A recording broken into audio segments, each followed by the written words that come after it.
Buenos días, tengan cada uno de ustedes. Esta mañana vamos a participar de la capacitación de los temas violencia basada en género y condecoración medalla al defensor de la democracia, organizado por la Defensoría del Policía en coordinación con la 11ª Macrepol Policía de San Martín.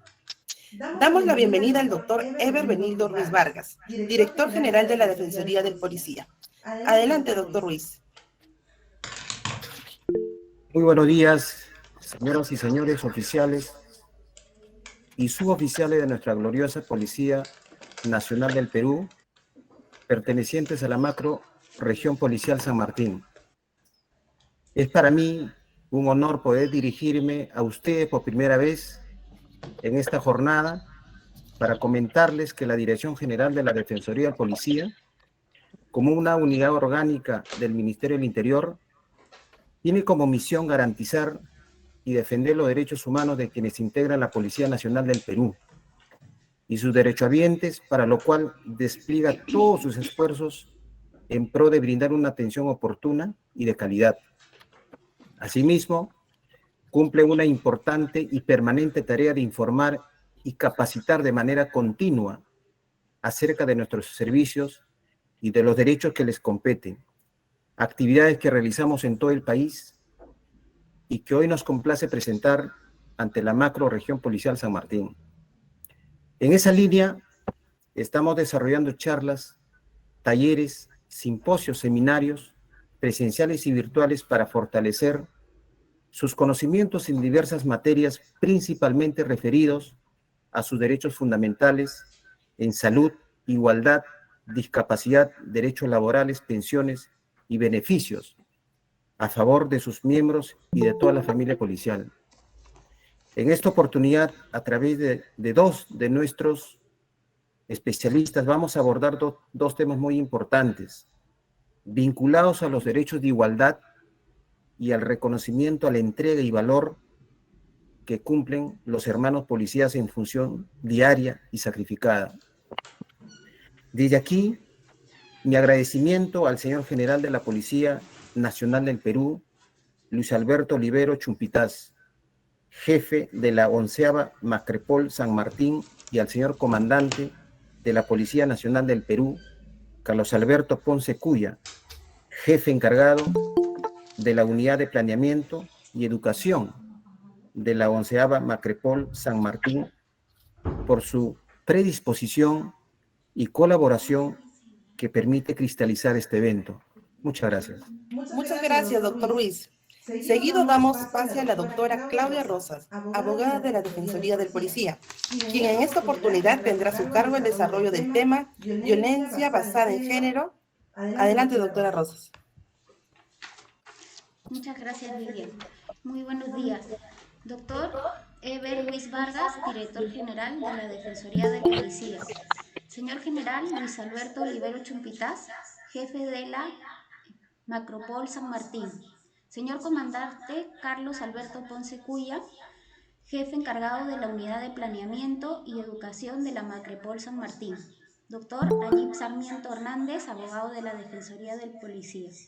Señoras y señores, oficiales y suboficiales de la Policía Nacional del Perú de la región San Martín. Tengan ustedes muy buenos días.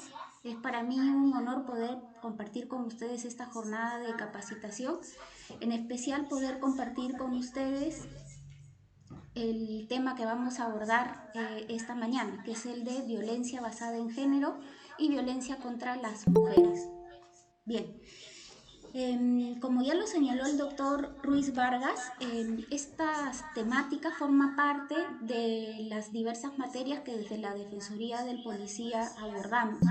En concreto, abordar esta temática y fortalecer las capacidades del personal policial en la lucha contra la violencia hacia las mujeres forma parte del plan operativo institucional.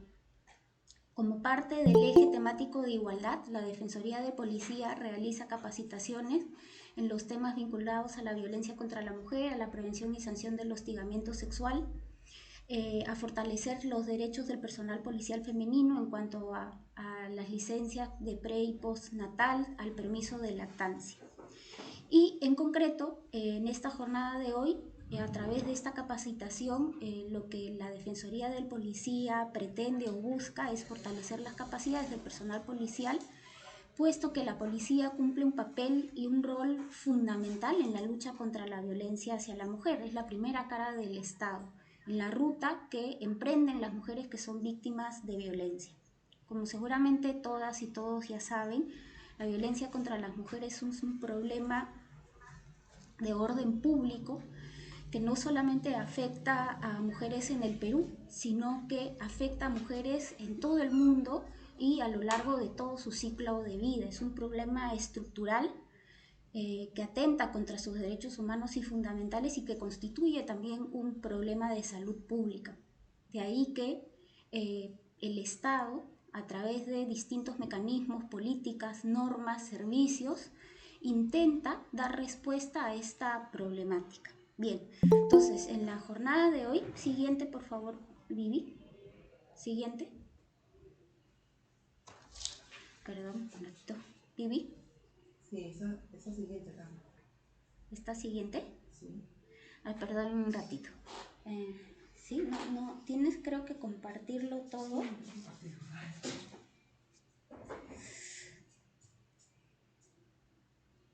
A ver.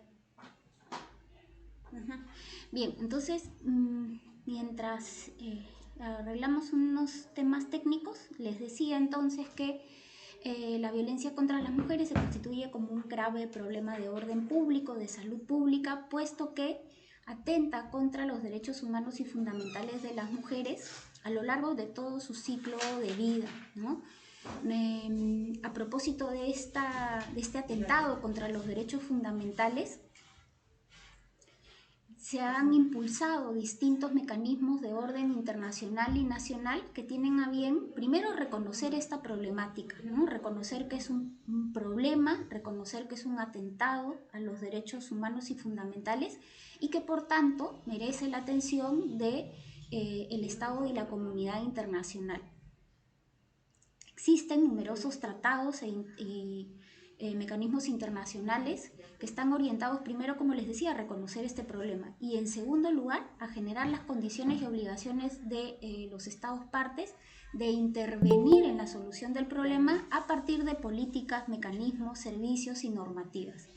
El Perú en concreto tiene diversas normas que regulan este problema, no solamente digamos en la manifestación de violencia dentro del ámbito familiar, sino también en las distintas manifestaciones. La ley 30364 contempla dentro de las distintas manifestaciones de violencia hacia la mujer todas las expresiones de violencia que se dan contra las niñas, mujeres, adolescentes, personas adultas mayores en los distintos ámbitos, tanto el público como el privado y a lo largo de todo su ciclo de vida.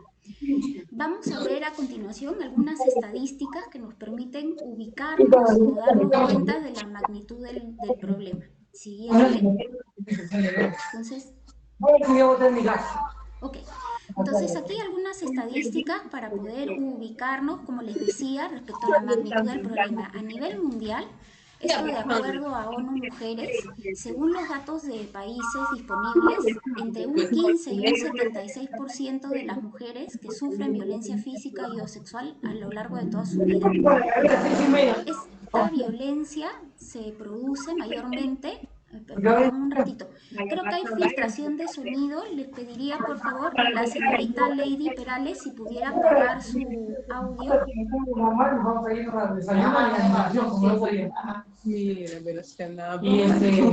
Ok, fantástico, muchas gracias. Entonces, en Guatemala, por ejemplo, ¿no? Según las estadísticas reportadas por ONU Mujeres, 2 mujeres son asesinadas de media cada día. En Australia, Canadá, Israel, Sudáfrica y los Estados Unidos, entre el 40 y el 70% de las mujeres asesinadas han muerto en manos de sus parejas. Y en el estado de Chihuahua, México, el 66% de los feminicidios, ¿no? O sea, la muerte de las mujeres por su condición de tal, han sido cometidos por sus esposos, novios u otros familiares, es decir, por personas cercanas a su entorno, ¿no? Entonces, esto para que ustedes puedan visibilizar que la violencia es un fenómeno mundial, ¿no? Que no solamente es propio del país o de Latinoamérica, sino que pasa en contextos como Canadá, Estados Unidos, etc. Siguiente, por favor.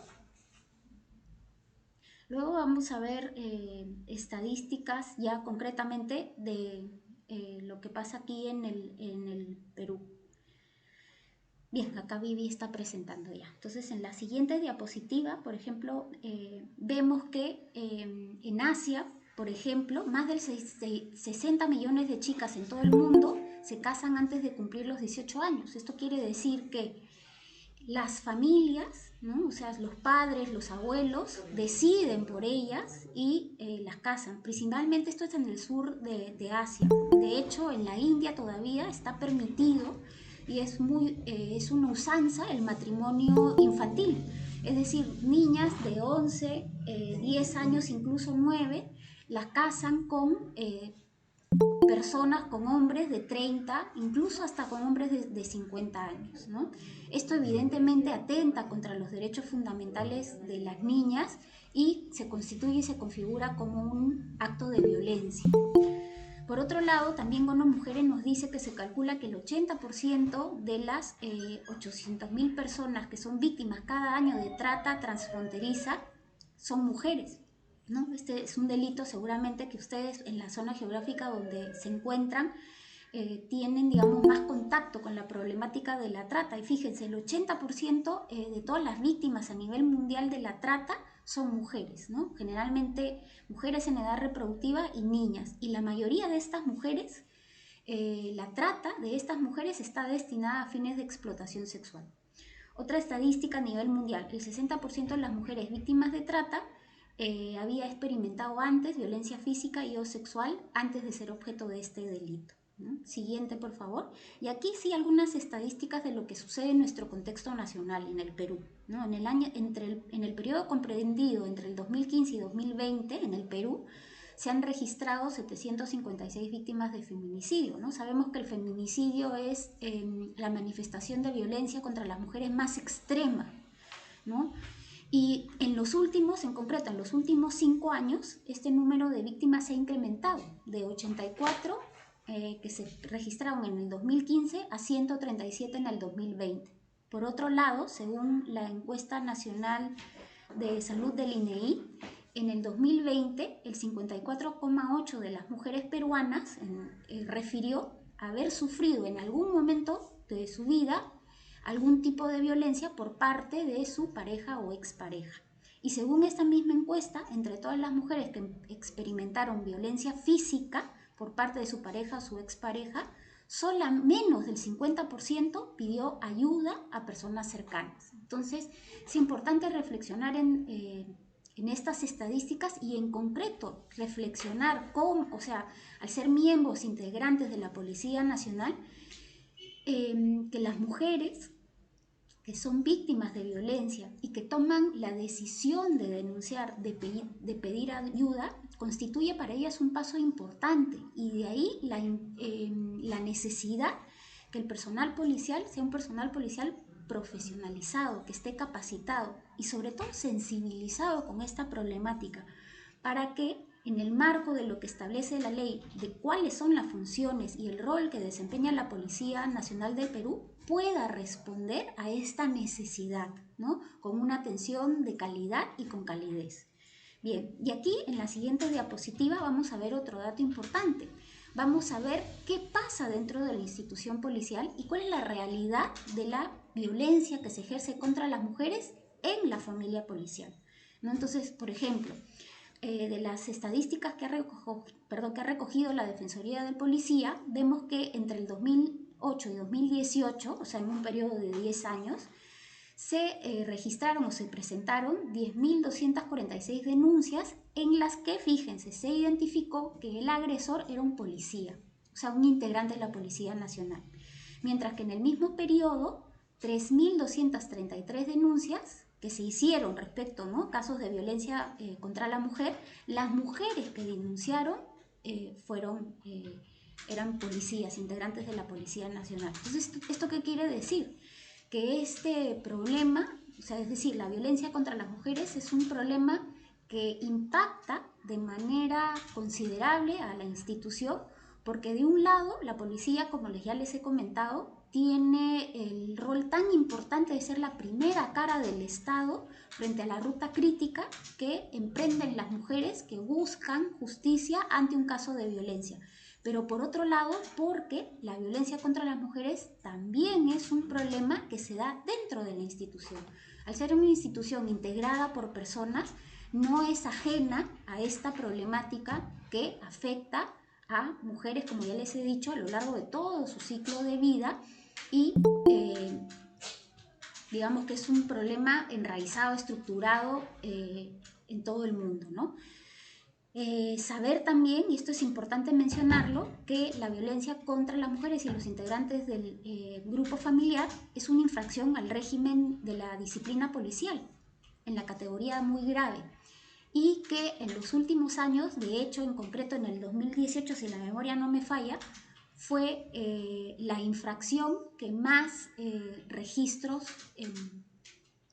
valga la redundancia, registró en el Tribunal de Disciplina Policial, ¿no? Entonces, esto para un poco contextualizar cuál es la problemática, su gravedad, y también ubicarnos en que la violencia no solamente se da en el ámbito familiar, sino que se da también en el ámbito de las relaciones laborales, en el ámbito, digamos, público, y expresiones que van, ¿no?, desde la violencia en relaciones íntimas, pero también desde como el feminicidio, pero también en otro tipo de expresiones como la trata. Entonces, en ese sentido siguiente, vamos a ver, el propósito de la charla de hoy día es que podamos identificar, ¿no?, entonces, ¿qué es la violencia basada en género? ¿Qué cosa es la violencia contra las mujeres? ¿Y qué es la violencia contra las mujeres e integrantes del grupo familiar? Siguiente, entonces si ustedes ven en la siguiente lámina, van a ver que es, digamos, de manera general, ¿no?, la violencia es una expresión ¿no?, de usar la fuerza, el poder, la coerción para generar un daño, ¿no? Entonces esta violencia se puede manifestar o ejercer de distintas modalidades. Ustedes mejores que nadie saben, ¿no?, conocen qué es la violencia porque la tienen que lidiar con expresiones de violencia de manera constante por la función policial que desempeñan. La violencia se manifiesta o se expresa de distintas maneras, dependiendo del ámbito, dependiendo hacia quién está dirigida, dependiendo del daño que ocasiona. Y una de estas expresiones es precisamente la violencia basada en género. Dentro de la violencia basada en género, la expresión más común o más habitual es la violencia contra las mujeres. Y dentro de la violencia contra las mujeres podemos decir que la violencia contra las mujeres en el ámbito familiar o en el ámbito de las relaciones de pareja es la más frecuente, la más común, ¿no? Entonces, vamos a ver entonces qué cosa es la violencia para poder ubicarnos, ¿no? Entonces, siguiente, Vivi. Según la OMS, ¿no?, la Organización Panamericana de la Salud y la Organización Mundial de la Salud, en general, cuando nos referimos a la violencia, estamos haciendo alusión al uso intencional de la fuerza o el poder, ¿no?, de hecho, como amenaza, para generar un daño, ¿no? La violencia implica la generación de un daño y este daño se puede ejercer contra uno mismo, contra otra persona, un grupo de personas o incluso contra una comunidad. Y como les decía, lo que caracteriza la violencia es que cause o que tenga muchas probabilidades de causar daños, ¿no? O sea, lesiones, muertes. El daño puede ser psicológico, físico, sexual o en general trastornos del desarrollo o privaciones, ¿no? Entonces, la violencia entendida así, ¿no? Siguiente. ¿No? En cualquiera de sus manifestaciones representa entonces el ejercicio de poder, es decir, una persona que por la posición que ocupa, ¿no?, en una relación determinada o porque dependiendo, digamos, del contexto físico, el contexto político, familiar, económico, tiene un poder sobre el otro y generalmente puede abusar de ese poder, ¿no?, empleando la fuerza, la coerción, ¿no? Esta fuerza puede ser física, psicológica, económica, política, como hemos dicho, y generalmente implica una relación desigual de poder entre dos partes, las cuales usualmente adoptan roles complementarios. Entonces la violencia puede ejercerse de varón a mujer, de padres a hijos, de jóvenes a ancianos, de maestros, alumnos, de jefes a trabajadores, incluso del estado de la población, ¿no? Entonces, ya les decía, cuando hablamos de violencia podemos hablar de violencia política, violencia económica, podemos hablar de violencia criminal, violencia social, en fin, hay distintas expresiones de la violencia dependiendo de hacia quién se dirige,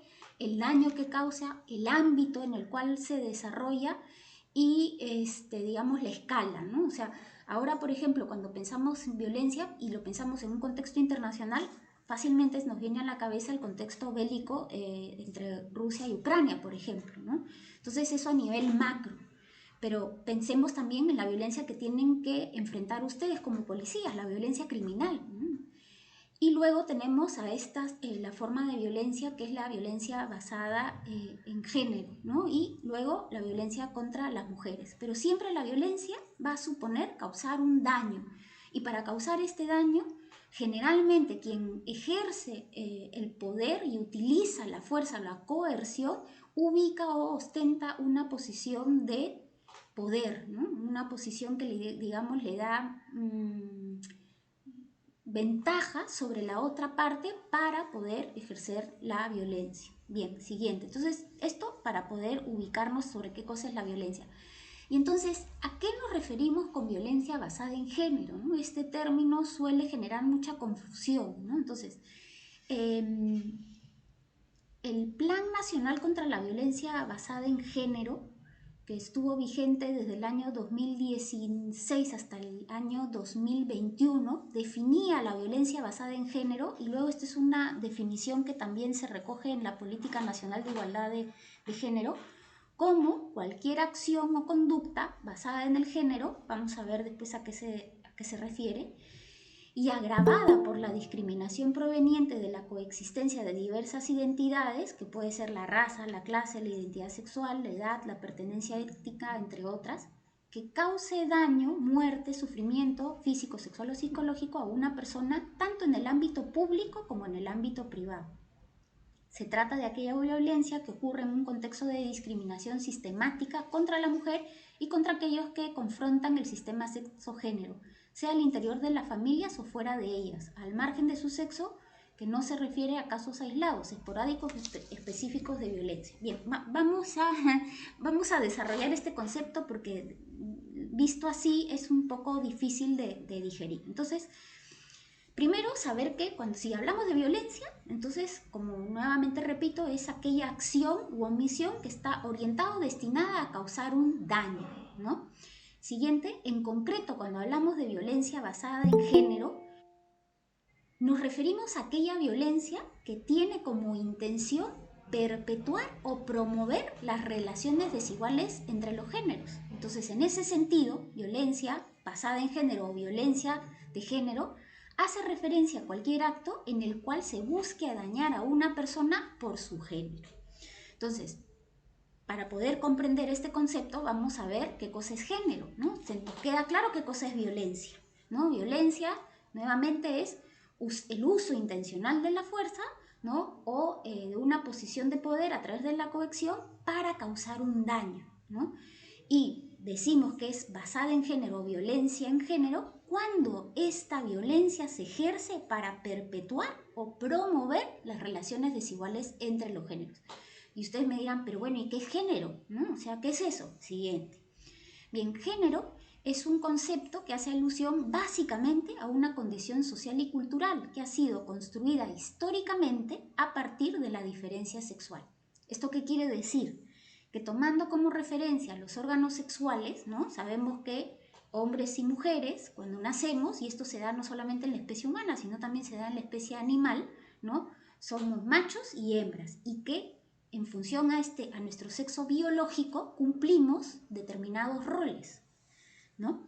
Entonces, tomando como base o como partida la diferencia que es biológica, física, fisiológica de los órganos sexuales, se han establecido y se han asignado, o sea, se han construido de manera cultural, ¿no?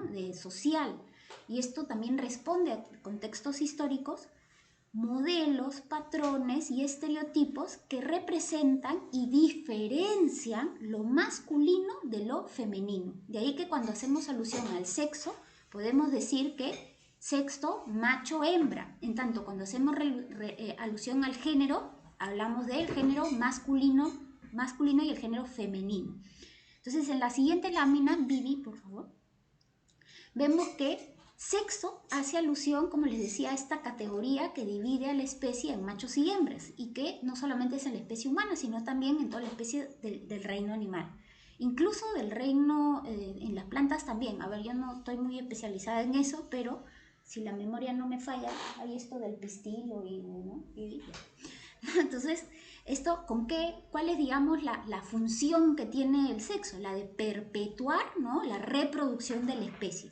Entonces, establece las características físicas, biológicas, que perpetúan la especie. Entonces, ¿esto qué quiere decir? Que el sexo no cambia, ¿no? Es así hoy, ayer, hace 100 años, y será así dentro de 50 años aquí en Lima o en Pekín, en la China, ¿de acuerdo? En tanto que el género, siguiente, más bien, como les decía, hace alusión a construcciones, elaboraciones que hacen las culturas, las sociedades, en función a un contexto histórico o social determinado, mediante el cual asignan a hombres y a mujeres reglas, roles, atributos, costumbres distintas, ¿no? Entonces pensemos, por ejemplo, ¿no? Esto es cuando, por ejemplo, pensemos en mi compañera que está embarazada, en mi pareja que está embarazada, en mi hermana que está embarazada, en fin, en alguien cercano a nosotras, a nosotros que esté gestando, ¿no? Y nos enteramos que va a tener una niña, ¿no? Entonces inmediatamente en nuestra cabecita, como por una cuestión casi inmediática, el mundo se pone como rosado. ¡Ay, mujercita! ¡Ay, qué linda! Siempre va a estar contigo, siempre te va a acompañar, son tan dulces, son tan tiernas, ¿no?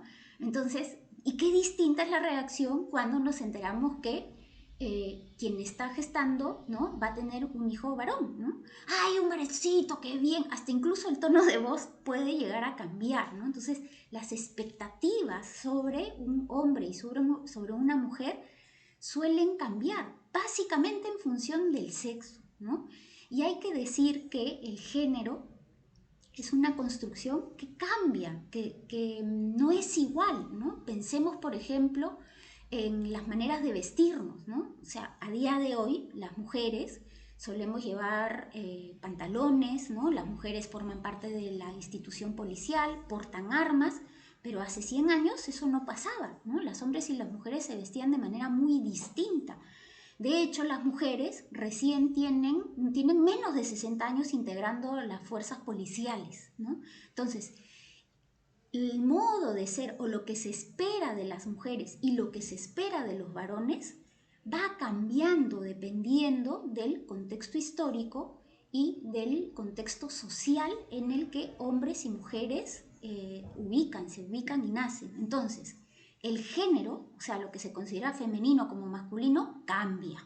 En tanto que el sexo no. El sexo es, como hemos visto, una categoría biológica, fisiológica, que está orientada y destinada a perpetuar o garantizar la reproducción de la especie. Entonces, en el siguiente cuadro, Vivi, por favor, vamos a ver, ¿no?, cuáles son las diferencias entre sexo y género, ¿no? Entonces, sexo son las características genéticas y fisiológicas con las que nacemos mujeres y hombres. Son naturales, universales, ¿no? Se nace macho y hembra aquí y en cualquier otro lugar del mundo, hoy, en el pasado y en el futuro.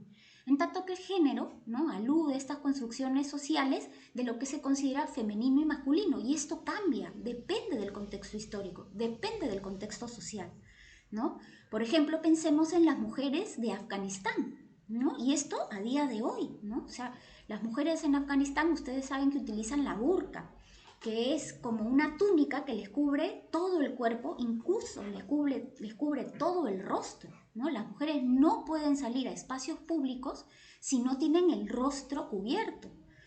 Y de hecho no pueden salir a la calle si no están acompañados de los varones de su entorno familiar, que pudieran ser sus parejas o sus padres, en fin, quienes ejercen su patria potestad en buenos términos, ¿no? Entonces, fíjense qué distinto o cuán distinta se vive la feminidad, ¿no?, o a día de hoy en el Perú y en Afganistán, por ejemplo, ¿no? Entonces, lo femenino y lo masculino se aprende desde la infancia, ¿no? Entonces, pensemos, por ejemplo, en la construcción de la masculinidad. La construcción de la masculinidad es muy distinta y generalmente opuesta a la feminidad. Y, bueno, lo que nos dicen, digamos, los estudios sobre la construcción de la masculinidad es que esta se construye sobre la base de 3 negativas. O sea, que los chicos, los hombres, ¿no? Aprenden a ser hombres, ¿no? Aprenden entre comillas, ojo, sobre la base de 3 negativas. No seas bebé, o sea, no seas llorón. No seas una niña, no seas mujercita y no seas homosexual, ¿no? Entonces, sobre los hombres está este mandato, ¿no? A no expresar debilidad, a no expresar sus emociones, a no expresar sus sentimientos y a rechazar todo lo que sea o que esté vinculado a la homofobia. Y qué distinta se construye la feminidad, ¿no? En tanto que para las mujeres existe pues toda esta permiso para poder expresar nuestras emociones, nuestros sentimientos, ¿no? Para poder llorar, ¿no? Pensemos, por ejemplo, yo les pregunto a ustedes, ¿cuándo fue la última vez que vieron a una mujer llorar? Yo me imagino que para todos esto viene inmediatamente. Y les pregunto a ustedes, ¿por qué la vieron llorar? ¿Cuál fue el motivo por el cual lloraron? Probablemente ese motivo esté vinculado a una cuestión del día a día, de su día a día. Y yo les pregunto ahora a ustedes, ¿cuándo fue la última vez que vieron a un hombre llorar? ¿Y por qué lo vieron llorar? ¿Y esto qué quiere decir? ¿Que hombres y mujeres sentimos diferente? No. Los dos tenemos sentimientos, ¿no? Los dos somos capaces de sentir dolor. A los dos nos afecta, nos impacta, ¿no? Perder familiares. A los dos nos afecta, nos impacta que nos traten mal. Pero sobre hombres y mujeres se han impuesto características, roles y atributos generalmente opuestos, ¿no? Y hay exigencias muy distintas sobre cómo se debe vivir la masculinidad y la feminidad, ¿no? Y esto va a depender, como les decía, del contexto social, político, económico y cultural, ¿no? Como les decía, por eso les ponía el ejemplo de Afganistán, qué distinta se vive, ¿no? La feminidad en un país a día de hoy, ¿no? En este mismo mundo, ¿no? Perú y Afganistán. Pero por eso es que las características o las categorías, perdón, de lo femenino y lo masculino pueden modificarse. O sea, lo femenino no es una cuestión fija, esto cambia, ¿de acuerdo? Entonces, bien, habiendo dicho esto, regresamos, Vivi, porfis, al concepto de qué es violencia basada en género. Esa, la siguiente. Esa de ahí. Entonces, cuando decimos violencia basada en género y nos referimos entonces a aquella violencia que está orientada, destinada a perpetuar las relaciones desiguales entre los géneros, entonces nos estamos refiriendo al uso intencional de la fuerza para perpetuar, ¿no? Por ejemplo, en el caso de Afganistán, que las mujeres no puedan votar, que las mujeres, en el caso de los matrimonios infantiles, no puedan elegir con quiénes se casan. En el caso, por ejemplo, de la trata, ¿no? Que las mujeres no puedan libremente elegir dónde van a trabajar o qué van a estar. Recuerden que las personas que viven bajo trata son personas que están privadas de su libertad, ¿no? En el caso de la prostitución forzada, que no elijan con quién van a ejercer su sexualidad, ¿no? Y como estamos hablando de relaciones desiguales entre los géneros, dentro de la violencia basada en género, también, por ejemplo, vamos a encontrar las expresiones de violencia y discriminación contra la comunidad LGTBI, ¿no? Entonces, todas las expresiones de violencia que se ejercen contra los miembros, ¿no? Quienes integran esta comunidad, son expresiones de violencia basada en género. ¿Por qué? Lo que están intentando es promover las relaciones desiguales entre los géneros. Y la violencia basada en género también incluye expresiones de discriminación, por ejemplo, cuando yo me refiero, ¿no?, a un compañero y que de pronto está expresa un compañero varón, ¿no?, que se está poniendo a llorar y yo le digo, oye, pareces maricón, no llores. Eso es una expresión de violencia basada en género. Porque mi expectativa es que como él es varón, como él es hombre, no puede llorar. Entonces, si llora es un maricón, Y eso es claramente una expresión de discriminación y de violencia basada en género, porque estoy promoviendo las relaciones desiguales entre los géneros. Es decir, que parto del precepto que el género masculino debe ser de una manera tal que no pueda ejercer ni expresar sus emociones, ¿no? Que siempre tiene que ser valiente, rudo, fuerte. Y que las mujeres, por otro lado, son aquellas que siempre tienen que estar en una posición de subordinación. Negar a una mujer, por ejemplo, que ella pueda acceder al mercado de trabajo de manera libre, ¿no? Es una expresión de violencia basada en género. Entonces, por ejemplo, yo no sé si con ustedes ya hemos trabajado el tema de hostigamiento sexual, pero la ley de hostigamiento sexual define al hostigamiento sexual, ¿no?, como una forma de violencia que supone una conducta no deseada a través de la cual hay una manifestación sexual o sexista, ¿no? Y entonces dentro de lo que se entiende como hostigamiento sexual también se incluye, por ejemplo, expresiones discriminatorias como que las mujeres a la cocina, las mujeres no deben trabajar, ¿no? Entonces eso es violencia basada en género. ¿Causa un daño? Sí, claro, causa un daño. En este caso es un daño psicológico. ¿Discrimina? Sí, porque atenta contra el derecho que tiene toda persona, en este caso las mujeres, de trabajar, o cuando yo a un compañero de trabajo que está llorando le digo, parece maricón, no llores, también es una expresión de discriminación y de violencia basada en género. Bien, entonces hay distintas expresiones de lo que es la violencia basada en género, pero tengamos en cuenta o retengamos estos dos conceptos. Que primero, violencia tiene que ser generadora de daño, para ello yo puedo usar intencionalmente la fuerza o la coerción, y que en concreto el daño está orientado a perpetuar o promover las relaciones desiguales entre los géneros. Y hay distintas expresiones y manifestaciones de la violencia basada en género. La más usual, la más común es la violencia que se ejerce contra las mujeres. Sí, vamos, Vivi, por favor, a la lámina de violencia contra las mujeres. Entonces, violencia contra las mujeres. Entonces, ya les he dicho, violencia basada en género incluye, ¿no?, la violencia también que es dirigida contra los varones, pero es aquella que intenta promover estas relaciones de lo que se espera de los varones, ¿no? Y que incluye también las expresiones de violencia contra la comunidad LGTBI.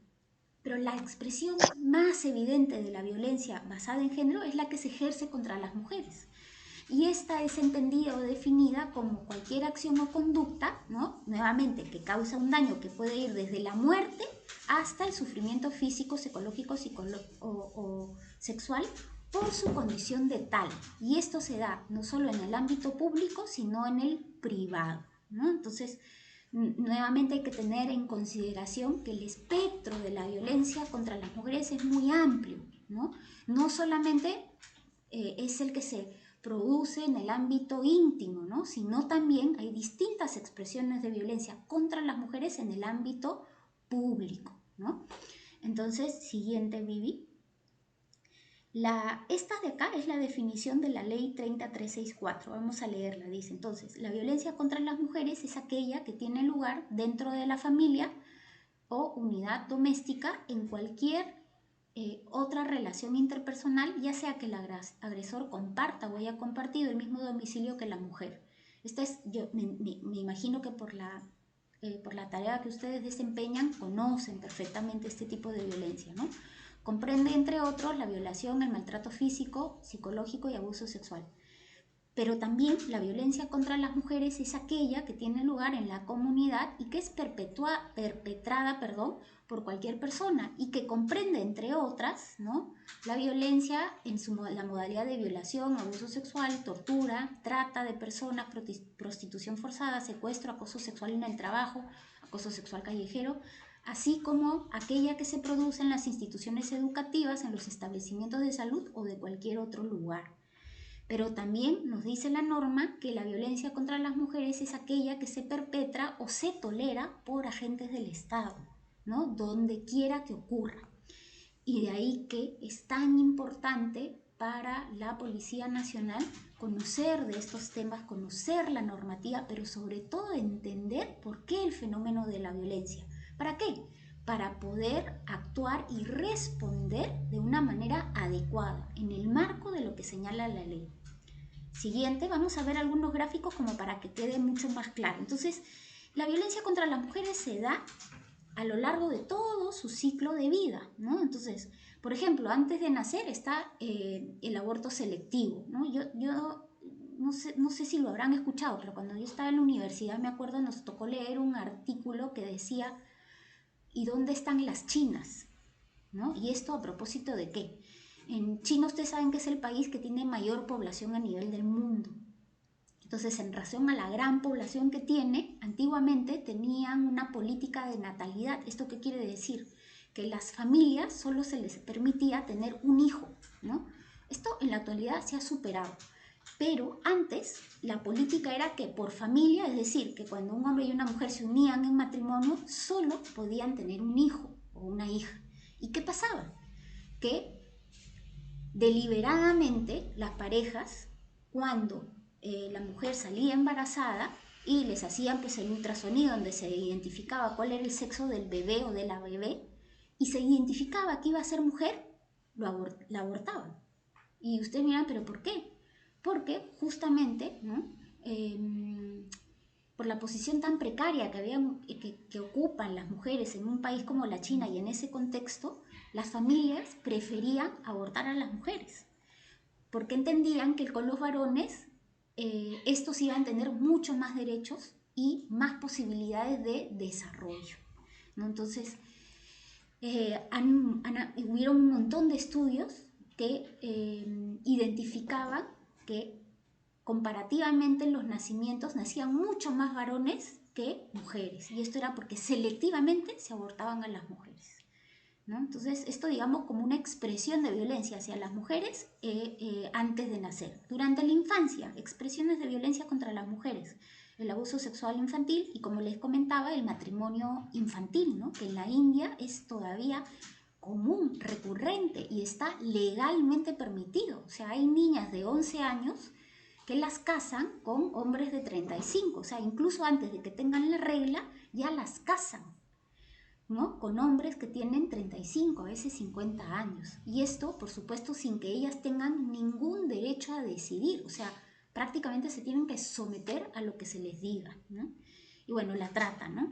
En la adolescencia, expresiones de violencia contra las mujeres y niñas, está el acoso y el hostigamiento sexual, el abuso sexual, la violencia de pareja, la trata, la prostitución forzada. En la edad reproductiva, bueno, la violencia intrafamiliar, el feminicidio, el acoso y el hostigamiento, el embarazo forzado, las esterilizaciones forzadas. Y en el caso de las adultas mayores, la violencia familiar y el abuso económico, ¿no? Entonces, esto para que vean que la violencia hacia las mujeres tiene distintas expresiones que va a depender, ¿no? Del ciclo de vida en el que se encuentre.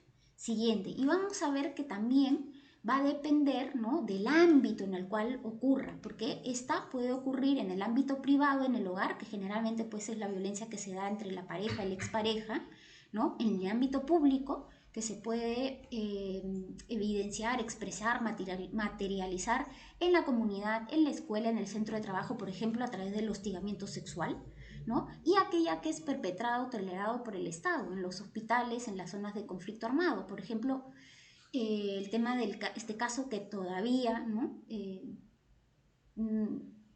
Hay mucha discusión al respecto, que es el caso de las esterilizaciones forzadas, y no sé si ustedes, alguna ha tenido la oportunidad de leer esta nota, pero ya hay denuncias, ¿no?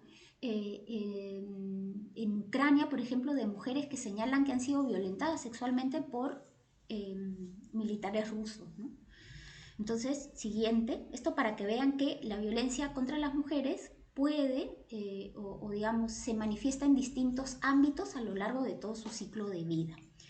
En concreto, aquella violencia que se produce en el ámbito familiar, ¿no? Es decir, en el ámbito privado, ¿no? Que es la violencia, digamos, que se conoce más o sobre la que hay más intervención por parte del Estado, ¿no?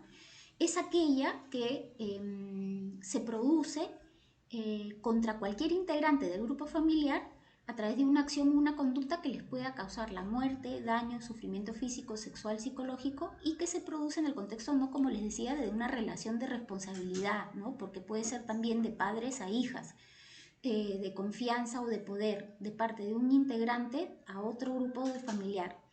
y en el que se tiene especial consideración a las niñas, niños, adolescentes, adultos mayores y personas con discapacidad. Esta es la ley que seguramente ustedes ya conocen, que es la definición que recoge la ley 30364. Siguiente. No pasó. Ok, entonces, no, anterior, por favor, Vivi. Ya, acá un gráfico, que este gráfico lo he tomado de la página web del Observatorio Nacional contra la Violencia hacia la Mujer del Ministerio del Interior, para que ustedes puedan ver las distintas modalidades de violencia contra las mujeres, ¿no? Tengan en consideración que esta se produce en el ámbito privado, en el ámbito familiar. Aquí pueden verlo en el círculo que está sobre su mano izquierda, ¿no? Entonces es la que se da en la relación de pareja, ¿no? Que puede ser, digamos, ¿no? Desde la violencia psicológica hasta el feminicidio, y ven que esta violencia que está graficada en el círculo que está en el medio, ¿no? Que es la más grande, es aquella violencia que se produce en la comunidad, y estas son todas las manifestaciones o modalidades de violencia contra las mujeres que se conocen, ¿no? Está la trata, el acoso político, en conflicto armado, contra las mujeres de acuerdo a su origen étnico, mujeres migrantes, indígenas por su orientación sexual con discapacidad. Y fíjense, en el círculo de la derecha también existe una violencia que se produce en el ámbito institucional, ¿no? Las violencias que se produce contra las mujeres con VIH, en los servicios de salud sexual y reproductiva, como las esterilizaciones forzadas, y mujeres privadas contra su libertad. Para que ustedes puedan identificar entonces, porque muchas veces nos confundimos, o sea, son conceptos tan amplios que solemos, hay mucha confusión al respecto. Cuando hablamos de tipos de violencia, ahí sí nos referimos a la violencia física, psicológica, sexual o patrimonial. Esto es dependiendo del tipo de daño que causamos, ¿no? Y estos tipos de daños, digamos, son transversales, ¿no? A las distintas modalidades de violencia. En el ámbito de las relaciones de pareja, siguiente, vemos también que existen distintos tipos de violencia, ¿no? O sea, dependiendo del daño que pueden causar. Está la violencia psicológica, que atenta, digamos, contra la psique de una persona; la violencia física, que es la que atenta contra su integridad física; la violencia sexual, la que atenta contra su autonomía, contra su identidad, su indemnidad sexual; y la violencia patrimonial, ¿no? Que atenta contra su economía.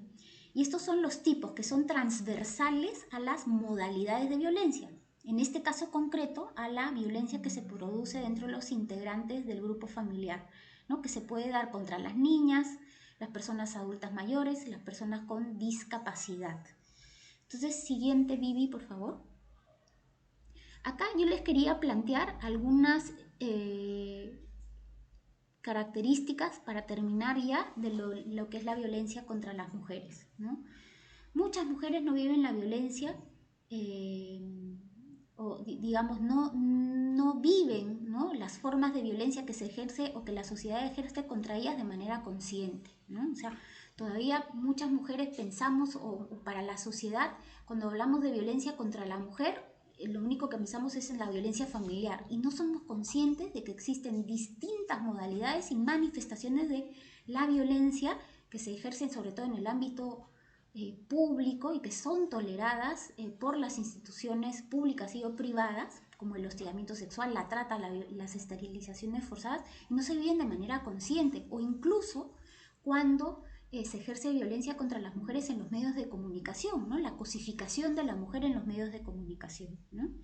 La mayoría de las formas de violencia son mucho más serias, más intensas y más frecuentes de lo que sabemos.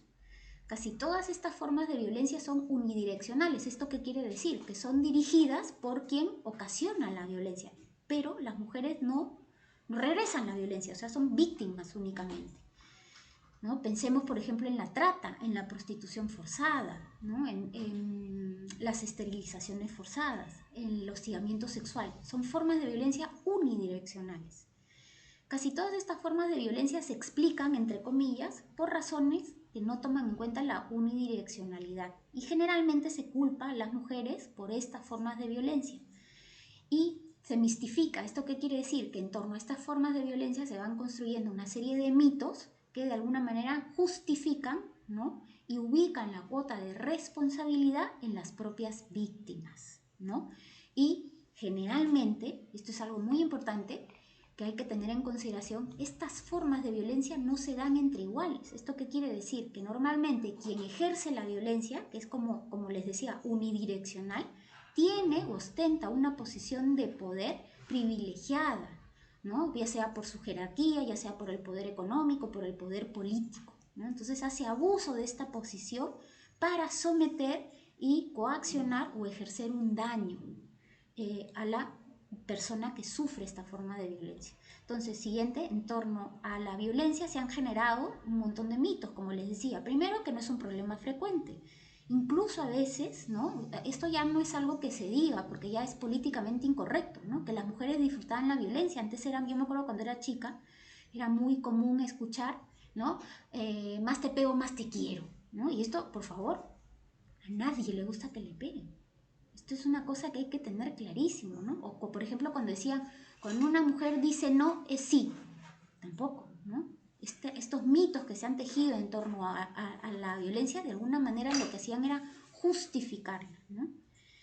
A veces, como les decía, ¿no? Que si la violencia ha pasado es porque la mujer ha hecho algo para provocarla, ¿no? Cuando nosotros sabemos que no hay nada que justifique la violencia. Es como decir que a una persona le robaron porque tenía dinero en su cartera. No. La cuota de responsabilidad siempre debe ubicarse donde corresponde, y esto es en quien ejerce, ¿no? El acto de violencia, ¿no? Bueno, la otra, que el alcohol es la causa por la cual las mujeres agreden a su pareja. Tampoco, porque si no, pensemos en que cuando los varones se reúnen a tomar con sus amigos, normalmente la pasan muy bien, no hay violencia, ¿no? Es cuando llegan a la casa. Puede ser que el alcohol sea un factor que potencie la violencia, pero no es la causa, ¿no? Dice, la violencia es causada por represiones externas. De igual manera, ¿no? O sea, hay personas que pueden tener muchas represiones, pero que en su lugar de trabajo pueden y saben comportarse. Cuando llegan a casa es cuando ejercen la violencia. ¿Cómo no? Las represiones externas o las presiones laborales económicas son un factor que inciden, que pueden potenciar, pero no son la causa, ¿no? Luego, que los hombres que agreden a sus mujeres son enfermos mentales. O sea, yo me imagino que para ustedes que son policías ya les debe quedar clarísimo que no, porque seguramente cuando les ha tocado investigar un hecho de violencia familiar, pues se han dado cuenta que quien ha agredido es una persona normal, ¿no? Entonces dice, solo la violencia física es violencia familiar. Bueno, hemos visto que no. Entonces, siguiente, ya para terminar, ¿por qué entonces la violencia contra las mujeres? Bueno, esto es una reflexión que hace Naciones Unidas. Dice, no hay explicación sencilla para la violencia contra las mujeres. En el análisis último, quizás es mejor concluir que la violencia contra la esposa se ejerce en función de una creencia que está promovida en casi todas las culturas de que los hombres son superiores y que las mujeres con las que conviven son sus posesiones o bienes muebles, a los que pueden tratar como deseen y como consideren apropiado. Evidentemente esto está cambiando, ¿no? Porque esto es una creencia que se ha construido culturalmente y que tiene que ver con la posición subordinada que históricamente han tenido las mujeres, no solamente en el Perú, sino en todo el mundo. Pero esto está cambiando y sobre todo ha cambiado rápidamente en los últimos años, ¿no? Desde la década de los años 60 en que las mujeres han empezado a luchar porque se reconozcan sus derechos, esto está cambiando. Pero hay que tener en consideración que la violencia tiene una causa que es estructuralmente cultural y que está basada en una creencia, ¿no? Siguiente, en que si se ejerce la violencia es porque una persona puede. Generalmente quien maltrata a una persona es porque cree que puede, porque cree que tiene el derecho a hacerlo, ¿no? Y esto es algo sobre lo cual hay que hacer mucha reflexión, porque sobre esta creencia han contribuido no solamente las creencias, las construcciones que se van dando desde el hogar, sino estas van reforzadas desde los medios de comunicación, desde la escuela, desde la comunidad, incluso desde la iglesia, ¿no? Entonces, ya tengo que terminar, ¿no? Entonces, hay que tener en consideración que muchas veces la violencia que se ejerce contra las mujeres es selectiva, que quien ejerce la violencia elige a su víctima, ¿no? Y que generalmente tiene que ver con factores contextuales que no representan un costo alguno para su comportamiento. ¿Esto qué quiere decir? Que en tanto no haya una sanción legal, social, efectiva, el comportamiento violento va a seguir existiendo. Y la última, muy bien, entonces, decíamos que la violencia es un reflejo de las relaciones desiguales de poder. Es un medio a través del cual, ¿no?, la violencia se ejerce poder sobre alguien que se considera inferior y que generalmente ésta se ejerce frente a un comportamiento que implique o sea visto por el agresor como una resistencia a dicho poder. Entonces, yo me disculpo porque ya me he pasado 4 minutos de mi hora. Esta ha sido una charla donde hemos abordado varios... Siga nomás, doctora, no hay problema. donde hemos abordado varios conceptos, pero básicamente, y no hemos tocado la ley, porque sabemos que ustedes la conocen, la manejan, pero lo importante para nosotros era poder hacer una reflexión en torno a lo que es la violencia, qué es la violencia basada en género, qué es la violencia contra las mujeres, las distintas modalidades y manifestaciones de la violencia, pero sobre todo generar una reflexión del porqué de la violencia. Perdón, Vivi, tu micrófono.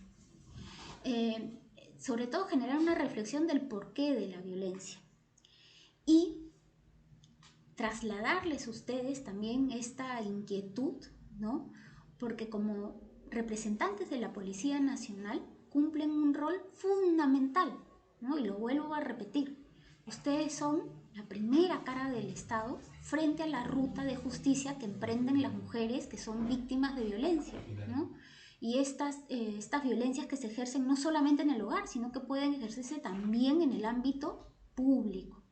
Entonces, ante ello, se pide que la policía actúe en el marco de la ley, pero también que esté sensibilizada, ¿no?, y que comprenda por qué la violencia, por qué para muchas mujeres les cuesta tanto denunciar, por qué hay tantos conflictos internos para las mujeres que denuncian violencia, sobre todo cuando es esta violencia que se produce dentro del hogar. Qué difícil es para las mujeres que son víctimas de violencia, sobre todo de una violencia que es ejercida por su pareja o por su expareja, denunciarla. Es algo muy complejo.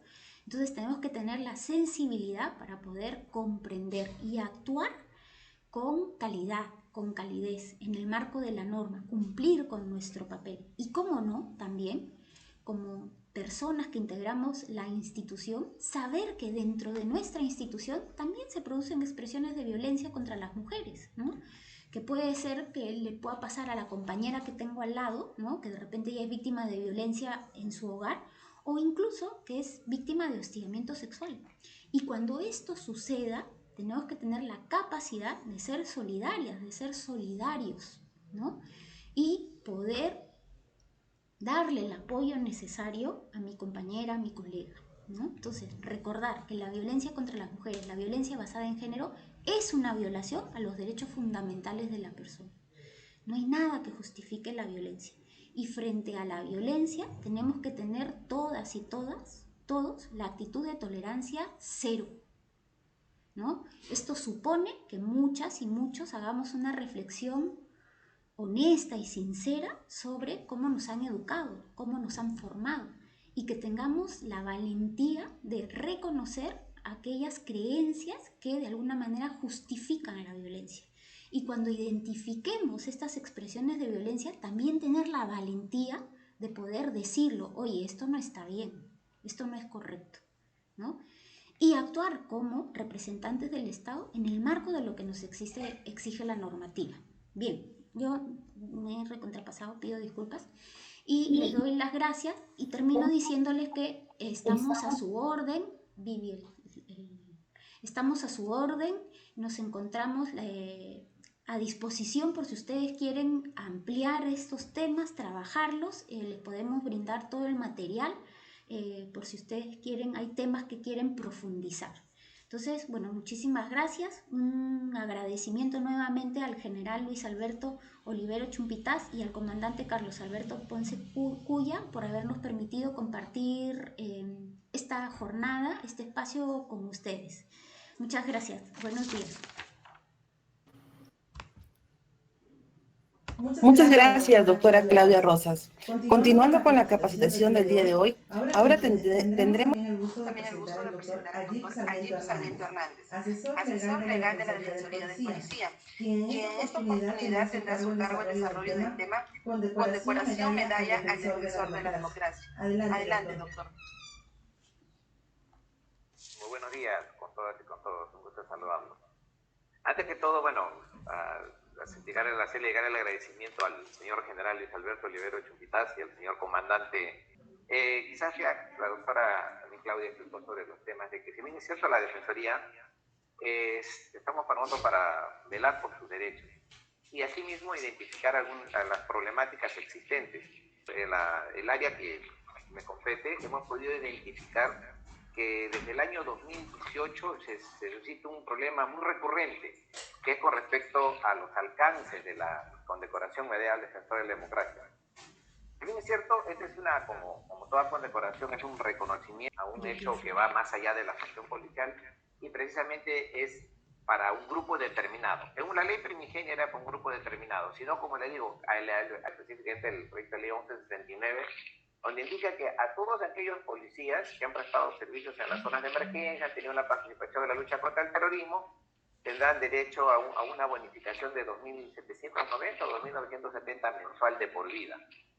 O sea, era solamente un proyecto de ley, pero en concordancia, eligieron con la ley 29031, que era la ley primigenia de la ley para otorgar la condecoración medalla al Defensor de la Democracia. Pero el proyecto de ley, eso es, como su nombre dice, es un proyecto. E incluso el procedimiento también estaba mal. No era directamente ante el Ministerio de Defensa que se tenía que presentar.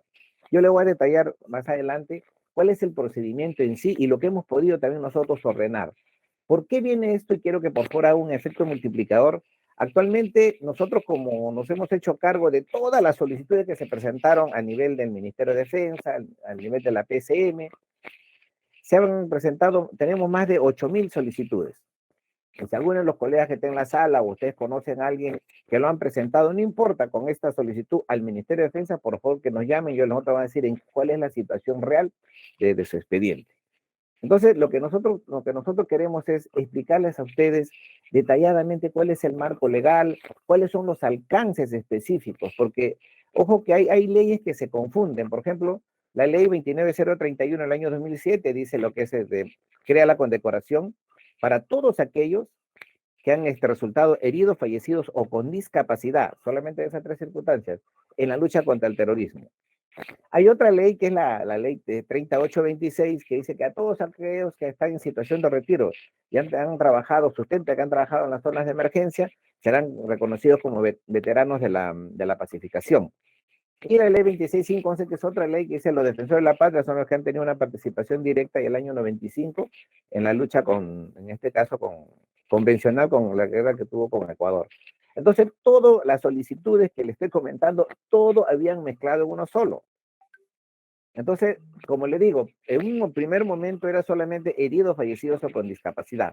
Ese marco legal, que les voy a detallar ahorita, se lo voy a detallar, le voy a detallar cuál es la función en sí, cuál es el procedimiento y cuáles son los alcances, cuáles son los beneficios reales que existen. Ya, entonces, para esto, por favor, permítanme ustedes compartir pantalla, por favor, y me van a indicar, señor Vivi, si se visualiza, por favor.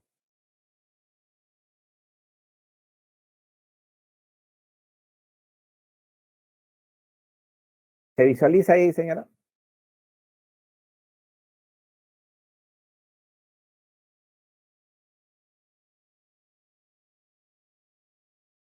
¿Se visualiza? Sí, doctora. Ah, ok, gracias. Entonces le digo, este es el marco legal existente. La norma primigenia era la ley 29031 del año 2007. Esta ley que decía específicamente, como le digo, era para todos aquellos que han salido heridos, fallecidos o con discapacidad.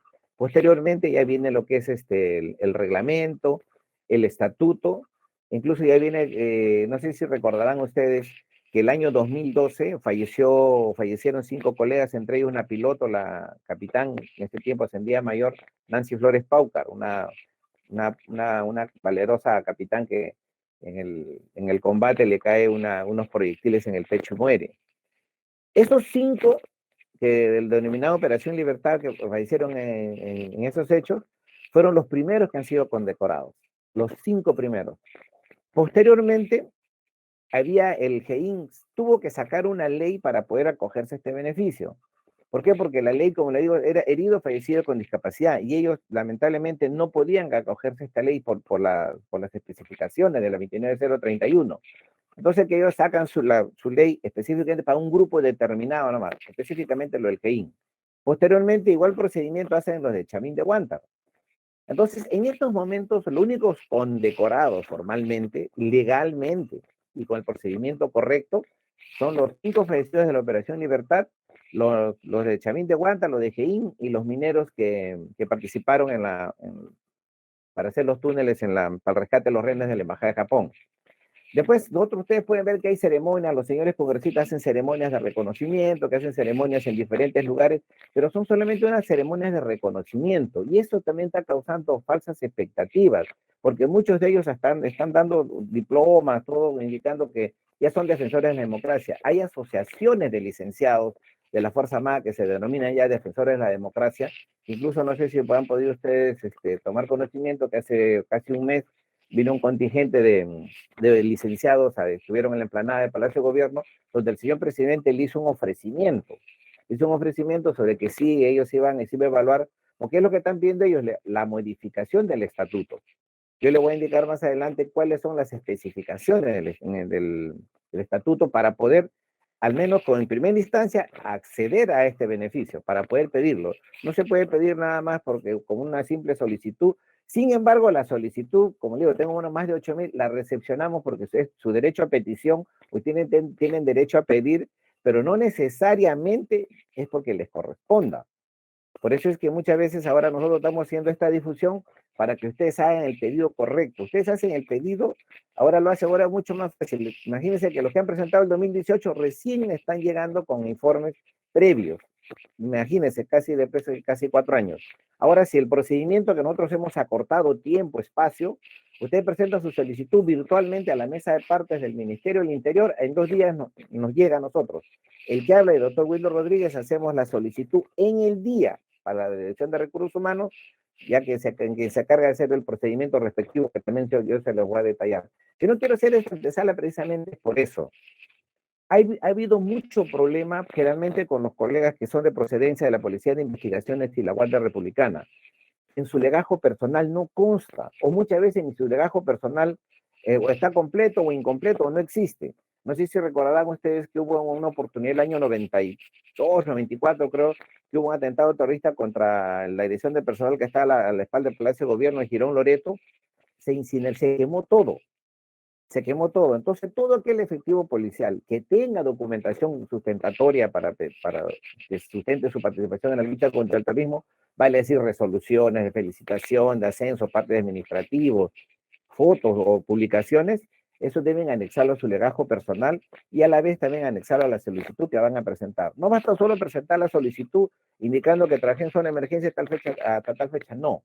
Para ellos no, o sea, no basta haber prestado servicio en zonas de emergencia, sino tendríamos que condecorar a todo el universo de policías, porque zona de emergencia entre los años 80 al 2000 era casi todo nuestro país. Entonces, esa es la situación. Esa es la situación, nosotros queremos hacerle a ustedes conocer el procedimiento real, el procedimiento real en sí sobre la condecoración. Pero en sí, ¿cómo es la estructura para que se llegue realmente a condecorar a un efectivo policial? Mejor dicho, la ley, como ya le explicaba, la ley primigenia, la 29031, esto lógicamente que genera a que todo aquel que presenta su solicitud ante la dirección tanto del Ministerio de Defensa o Ministerio del Interior, conlleve una evaluación previa. Esa evaluación previa, lo dice el estatuto, es reconocido es donde la Dirección de Recursos Humanos, por intermedio de incentivos, va a acreditar la participación del efectivo en la lucha contra el terrorismo. ¿Y cómo la acredita? Verificando su legajo personal. Entonces, una vez que se acredita, nos llega a nosotros, porque nosotros ya del año pasado, como les digo, ya somos representantes del Ministerio del Interior ante el Comité Evaluador. Entonces, nosotros somos ellos los encargados, somos los que hacemos los informes, el suscrito, el que habla, perdón, es el que hace los informes, y los informes se van a la Secretaría General del Ministerio lo envía a la PCM para que se someta al Comité Evaluador. Entonces, ¿quiénes integran todo esto? El Comité Evaluador. El Comité Evaluador, mejor dicho, hablemos de la estructura principal, el Consejo de la Condecoración. El Consejo de la Condecoración está integrado por cinco sectores.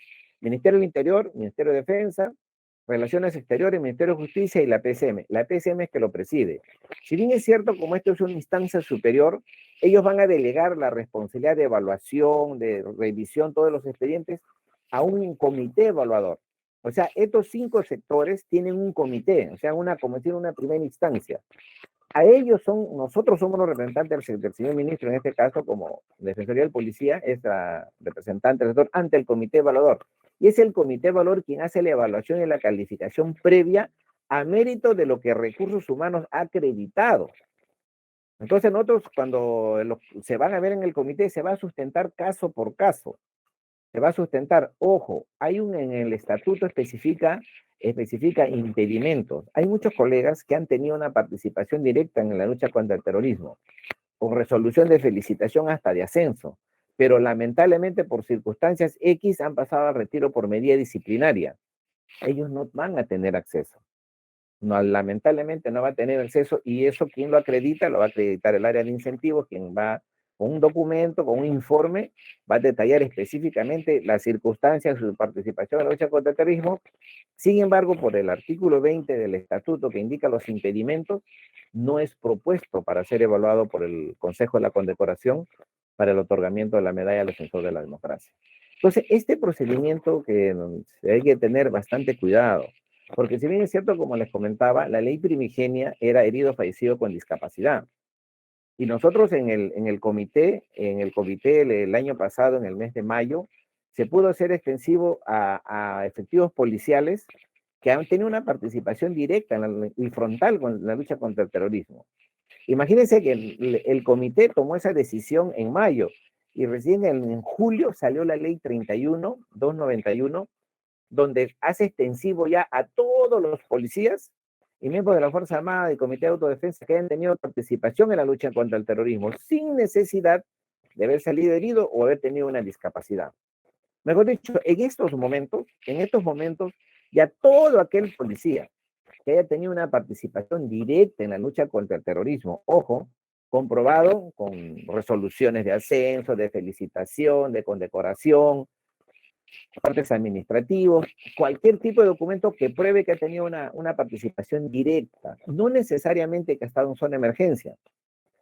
Ojo, eso es lo que se está, digamos, insistiendo, porque los señores licenciados que han venido, ellos dicen, nosotros hemos estado en patrulla, sí, pero la patrulla viene a ser la revisión o inspección de un lugar determinado, ¿no? Pero si hay una participación directa en el terrorismo o un enfrentamiento, siempre hay un parte de por medio, una nota informativa o situaciones así. Esos documentos son los que sirven para poder sustentar la participación en la lucha contra el terrorismo. Y como reitero, si no se encuentra en su legajo personal, por favor, ustedes traten de anexarlo. Hemos tenido un grupo ahorita, estamos notificando cerca de 4.000 cartas, estamos por notificar, estamos notificando ya, y a muchos de ellos que no han consignado teléfono, no podemos llamarlo para decirle que, si bien es cierto, en el momento que él presentó su solicitud, era solamente, en 2018 era herido, fallecido con discapacidad. En un primer momento, solamente Recursos Humanos decía que no accede por no tener la discapacidad, o no haber salido herido, no mucho menos que haya fallecido. Entonces ellos tienen derecho a volver a presentar la solicitud con documentación sustentatoria. No hay necesidad de presentar una apelación. Entonces a ellos les queremos comunicar que, si bien es cierto, no tuvieron la documentación en su oportunidad, pero ahora, como es extensivo para todos, lo pueden hacer. Y ahora el trámite es mucho más fácil por parte de nosotros, porque ahora nosotros demora más, ustedes presentan la solicitud, nos llega a nosotros, máximo será 2 días que nos llega a nosotros en el día lo sacamos. ¿Dónde demora? En la Dirección de Recursos Humanos, específicamente el área de incentivos. Y no porque no tengan la voluntad, nosotros coordinamos continuamente con los que están a cargo, sino que dada la cantidad de solicitudes, y ojo, que no es que ellos solamente verifican la solicitud, ellos corroboran la información con el legajo personal. Imagínense los legajos del año 80 y tanto, imagínense para que los puedan sacar. Y ojo, que ahorita hay 14.000 solicitudes en proceso. Nosotros tenemos 8.000 y tanto, nos faltan 6.000 que nos lleguen. Pero esos 14.000 pasan, todos pasan por el área de incentivos, porque el estatuto en su artículo 12 ese es bien claro, es específico, y dice, deberá ser acreditado por el área de incentivos de la Dirección de Recursos Humanos o el sector que corresponda. Entonces, el procedimiento es ese. Lo que queremos nosotros es que, por ejemplo, ustedes tengan en claro que si ustedes llegan a prestar su solicitud, no tengan ningún problema. Presentan ustedes su solicitud nuevamente, o caso contrario, como digo, si ya la presentaron, no importa si los inducieron en error en esa solicitud, porque le digo, de los 8.000 hay 4.000 que están por notificar, esos 4.000 están denegados. Pero como les reitero, no denegados porque no cumplen los requisitos, no, porque si no es porque no obren su legajo personal, la gran mayoría no obren su legajo personal la documentación pertinente, pero tienen la oportunidad de poder volver a presentar adjuntando toda esa documentación. Porque ahora después les voy a explicar el por qué sí es tan importante todo esto. No solamente es un resarcimiento moral a la participación directa que tuvimos en la lucha contra el terrorismo, sino también es, digamos, va a haber está en proceso una compensación económica. Ahí está en proceso todo eso. Entonces, a última hora, cuando ya salga, imagínense que se formalice todo esto, todo el mundo va a querer solicitarlo, el beneficio, pero como le digo, ahí específicamente tienen que reunir los requisitos tal igual como dice la norma, que debe ser un documento probatorio, no necesariamente porque han trabajado digamos, en la zona de emergencia. Si han trabajado en la zona de emergencia, sí pueden acceder a un beneficio, pero es reconocido, cuando esté en situación de retiro, reconocido como veterano en la pacificación. Y el requerimiento, la solicitud se presenta ante el comando conjunto, no ante la policía. Y el comando conjunto se encarga de solicitar la información, pero ahí sí no hay reconocimientos económicos, cooperación económica no hay. Ahora le estoy comentando es solamente lo que está en proyecto para equiparar la norma ante una ley que se le voy a explicar adelante. Entonces, ¿cuál es el procedimiento? Ustedes presentan su solicitud al Ministerio del Interior, todo es virtual, adjuntando la documentación pertinente, como les reitero. Llega el documento a nosotros, ¿qué es lo que hacemos? Hacemos el oficio inmediatamente de la Dirección de Recursos Humanos lo envía al área de incentivos hace el informe proponiendo o no proponiendo. Vale decir, si cumple con los requisitos o no lo cumple. Aquellos que no cumplen con los requisitos, nosotros se les notifica con carta. Y si tienen teléfono, se les llama para indicarle cuál es la situación. Aquellos que son propuestos, se elabora un informe sustentando y anexando sus antecedentes penales, judiciales y policiales.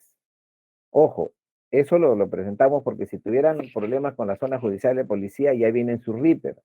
En RIPER, que nos la reporte de información personal, o el más, porque nos llamamos antes, que nos envía con el informe, ahí indica si ha tenido un proceso judicial o lo tiene, digamos, ha culminado o no. Pero si está en situación de retiro, igual va a tener que sustentar que ya ese caso quedó, digamos, o sea, fue archivado o no prosperó.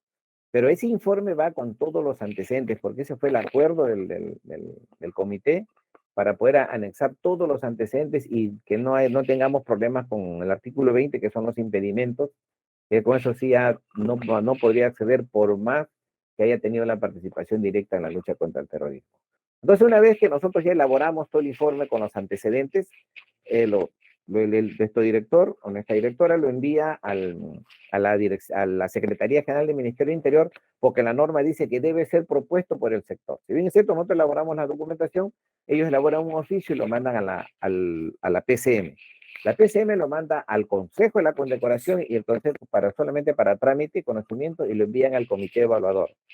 El Comité Evaluador va a convocar a sesiones de trabajo para evaluar los casos uno por uno. Ya nosotros el año pasado se evaluaron 1.522 expedientes y solamente se aprobaron 352. Esos 352 ya pasaron del comité evaluador, que estaban admitidos, pasaron al Consejo de la Condecoración para que el señor, el Consejo de la Condecoración determine qué tipo o qué grado de condecoración le corresponde. Hay 5 grados de condecoración, lo que es el máximo es Gran Cruz, de viene Gran Oficial, Comendador, Oficial y Caballero. Ellos van a determinar, de acuerdo a las circunstancias de la participación que han tenido en la lucha contra el terrorismo, se le va a otorgar la condecoración. Pero ojo, la condecoración es medalla al defensor de la democracia en el grado de, no, o sea, para todas las medallas va a ser, digamos, la condecoración es esa, sino que se va a establecer un grado diferente, como les reitero, de acuerdo a las circunstancias. Entonces, si bien es cierto, se enviaron el año pasado 352, pero habían ya 151 casos aprobados del año 2019. Mejor dicho, ambos casos dan 503 que están listos para condecorar, de los cuales hay policías con discapacidad, policías en situación de retiro, colegas que fallecieron en la lucha contra el terrorismo. Esos 503 se encuentran en el despacho del señor presidente para que determine ya qué tipo, qué grado de condecoración les va a corresponder y se pida la respectiva resolución suprema, porque todas las condecoraciones, como le digo, es específicamente otorgada por el señor presidente de la República. Muchas veces se ve que los congresistas otorgan medalla al defensor de la democracia, en otros de gobiernos regionales no. El único que otorga la condecoración medalla al defensor de la democracia es el señor presidente de la República. Textualmente lo dice el estatuto y el reglamento. Entonces, ¿qué es lo que pasó una vez ya que es evaluado, como lo reitero, evaluado en el comité? Sigue el mismo procedimiento, se evalúa, se sustenta el caso de cada uno, con los documentos y los informes que ha remitido y sobre todo hacer conocer que no tiene ningún impedimento al respecto. Ya entonces se propone que se vaya al Consejo para que determine qué tipo de condecoración le va a corresponder. Todo este procedimiento que nosotros estamos haciendo, lo estamos haciendo mucho más ágil, mucho más rápido. Si bien es cierto, el año pasado, por la coyuntura política, no se había instalado todavía el comité ni el consejo, este año ya se instaló. Nosotros estamos recibiendo las solicitudes, seguimos recibiendo los informes. Ya en estos momentos se ha elaborado 21 informes conteniendo 66 colegas propuestos de este año. 66. Ojo, de esos 66 que están propuestos, ahorita tengo en camino un promedio de algo de 100 más que estamos notificando para que nos envíen los antecedentes. Ojo, lo que quería aclarar es algo, ¿no? Los antecedentes, si bien es cierto, no es responsabilidad de ustedes ni de nosotros, sino es responsabilidad de la Dirección de Recursos Humanos. El señor Recursos Humanos nos ha respondido que eso demanda un gasto más o menos de 110 soles por cada uno, y están viendo la manera cómo establecer los convenios con las diferentes instituciones para hacer factible que ya cuando nos remiten ellos con el informe favorable de cada uno, ya vengan anexos los antecedentes. Pero sinceramente estamos esperando desde agosto del año pasado. Necesito más, vamos a tener un año que seguimos en espera. Previo a ello, para nosotros hacer un poco más célebre de todo esto, ¿qué es lo que hacemos nosotros? Los llamamos a los administrados y muy respetuosamente y les sugerimos que voluntariamente nos puedan remitir sus antecedentes para nosotros proseguir con el trámite. Entonces, hay muchos que no aceptan, lógicamente que de repente no tienen, económicamente no están en condiciones de poder pagar, porque son un promedio de 110 soles que cuestan estos 3 antecedentes, y han decidido esperar. Pero los que buenamente quieran nos mandan sus antecedentes y nosotros le damos trámite al respecto. Entonces, el procedimiento es ese, es relativamente sencillo. Si ustedes realmente han tenido la participación directa en la lucha contra el terrorismo y frontal y debidamente acreditado, lo solicitan.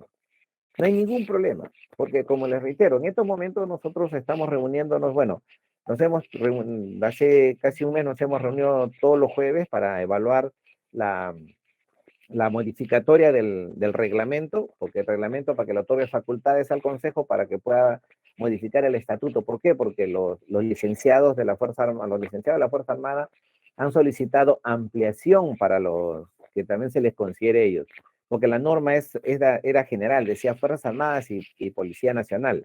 Ellos no los estaban considerando. Entonces ahora se está considerando el término licenciados, pero sin embargo van a tener que pasar la acreditación previa por su institución. No es que solamente los incluyan, y ellos incluso están indicando que se les considere, digamos, los patrullajes, situaciones así, o constancias o declaraciones juradas, no. O lo pueden hacer quizás, pero lo pueden hacer no ante el comité ni ante el consejo, lo tendrían que hacer directamente ante la Dirección de Incentivos del Ministerio de Defensa, de Recursos Humanos del Ministerio de Defensa, para que los pueda acreditar de esta manera. Si ellos los acreditan, yo creo que el comité ni el consejo van a tener ningún tipo de problema de acreditarlos y de considerarlos para la condecoración. Entonces, qué es lo que están solicitando ellos? Ha salido la ley 31177, no sé si habrán escuchado esa ley que fue aprobada por insistencia. Esta ley 31177 indica que todos los excombatientes de las Fuerzas Armadas deben tener los mismos beneficios que los combatientes del año 41. Vale decir que deben tener un promedio de 3 remuneraciones mensuales de por vida. Ustedes han escuchado que las personas, los combatientes del año 41 reciben una pensión, una compensación pecuniaria de por vida. Ya sinceramente deben quedar muy pocos, ¿no? De esas fechas, ¿no? Ya tienen sus añitos ya, pero ese beneficio lo están haciendo extensivo. Pero para ello, para ser acreedor a este beneficio, se necesita ser reconocido como defensor de la democracia. Incluso hay varios proyectos de ley que están adecuando la norma, pero los procedimientos, hay un montón de propuestas, pero lo principal es que indican acceso a los beneficios a los defensores de la democracia. O sea, si ya son reconocidos formalmente como tal, van a tener derecho a este beneficio. Los compañeros, los amigos del GEIN ya lo han solicitado, están solicitando porque ellos ya son formalmente reconocidos como tal, pero todavía no se está ejecutando porque lógicamente eso va a cerrarse a tener el Ministerio Económico, las coordinaciones para establecer una partida presupuestal, bueno. Entonces, ese es el beneficio que a futuro, pues esperemos que prospere, que va a ser para todos aquellos que han sido ya calificados o considerados ya como defensor de la democracia. Entonces, ese es lo que nosotros queremos hacerle extensivo a ustedes y que haga un efecto multiplicador a todos aquellos que han presentado ya sus solicitudes, a todos aquellos que han presentado sus solicitudes, con mucho gusto nos pueden llamar, me llaman y yo tengo la base de datos de todos para decirle en qué situación está su expediente y cuál ha sido la causa por la cual están aprobados o están desaprobados. O hay muchos que, por ejemplo, colegas que me llaman y me dicen, yo presenté el 2018, no sé en qué situación se encuentra. Entramos al sistema, verificamos y incluso le decimos, ya está incluso en el despacho del señor presidente para la condecoración. Otros nos dicen que no, que todavía falta, que le falta anexar unos documentos. No tienen ya que anexar a esta altura, no tienen que anexar nada. Solamente si ya está denegado, lo que tienen que hacer es volver a presentar una solicitud. La misma norma lo indica. En el supuesto que apelación no, porque no hay a otras instancias no habría como para poder determinar esto. Si lo que está indicando textualmente el informe que le deniega, mejor dicho, el derecho es específico. Si el colega tiene sanciones por medida disciplinaria, pasado retiro por medida disciplinaria, definitivamente no, por más que haya participado en lucha contra el terrorismo, no va a ser considerado. O aquellos efectivos policiales que por ahora indican que no obran su legajo personal, pueden anexarlo. Pueden anexarlo tanto su legajo personal como a su solicitud, indicando la participación directa que han tenido en la lucha contra el terrorismo. Entonces, esa es la recomendación que nosotros le hacemos a ustedes para que comuniquen a todos los colegas que quieran, que hayan presentado o vayan a presentar sus solicitudes, se comuniquen con nosotros, le mandamos el link inmediatamente. Todo es virtual. Todo es virtual. Y como le digo, ahora ya no es necesario haber salido herido o tener una discapacidad, no. Y ahora todos aquellos efectivos policiales que sin necesidad de haber salido herido o tener una discapacidad, pueden acceder a estos beneficios. Esto es lo que le comentaba, lo del estado situacional que tenemos nosotros, que se han evaluado 352 el año pasado y 151 que ya se tiene en 2019. Ahorita hay 503 expedientes que ya están listos como para que se determine qué grado de condecoración les corresponde y puedan ser reconocidos como tal. Si no, lamentablemente, por esta es la coyuntura política que hemos tenido con los cambios permanentes, seguidos, de los ministros de Estado, es que como que se ha paralizado todo esto, pero estos 503 ya están saneados. Y los últimos los 66 que hemos enviado, ellos están en el comité evaluador, pero para hacer la evaluación previa. Entonces, si muchos de ustedes tienen algún compañero o ustedes mismos han presentado su solicitud, por favor, o quieren o no lo han presentado, háganlo, porque si hay un beneficio de por medio, buena hora, ¿no? ¿Quién no quisiera una compensación por el esfuerzo que hizo en un determinado momento por la pacificación del país, ¿no? Yo creo que es la manera, el mejor resarcimiento que puede existir, porque ya igual resarcimiento están recibiendo los defensores de la patria. A los que tuvieron el tipo del CNEP están recibiendo 4 remuneraciones mensuales, y eso es de por vida. Entonces, una aclaración, si hay un beneficio de por medio, tanto como le están dando a los defensores de la patria, solo es para el titular. Si el titular en un determinado momento fallece, ahí acaba también el beneficio. No es para los herederos. Entonces, lo que quería comentarles era esto. Esto es lo que queríamos, más que todo, de detallarle, de que el procedimiento así, para que no puedan ustedes incurrir en errores o crearse falsas expectativas. No hay otra defensa de emergencia, pero no tengo documentación. Entonces, búsquenla. Si participaron en un determinado evento así, en la lucha contra el terrorismo, búsquenlo y preséntenlo. Porque nosotros lo estamos tratando ahora de que nosotros de la Defensoría Policial se ha hecho cargo del comité evaluador y del procedimiento previo. Pues estamos haciendo las cosas rápidas, estamos haciendo las cosas ágiles.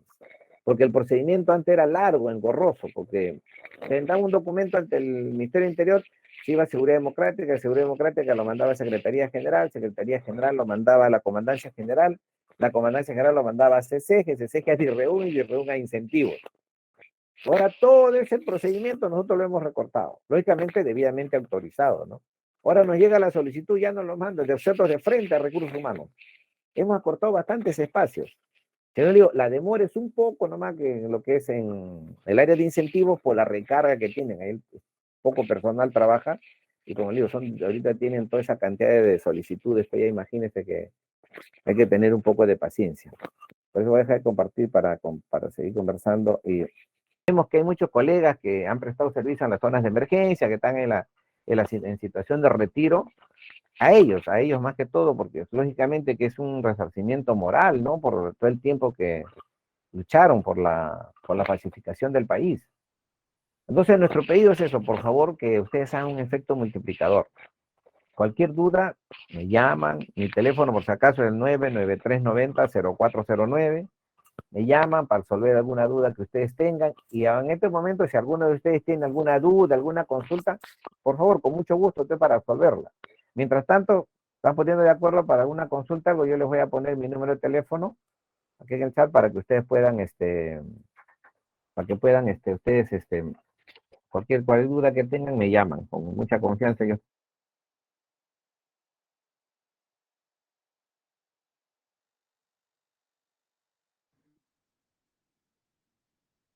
Muchas gracias, doctora G, por su ponencia. Efectivos policiales, ¿alguna pregunta que desean realizarle tanto al doctor G como a la doctora Claudia Rosa? Por favor, adelante.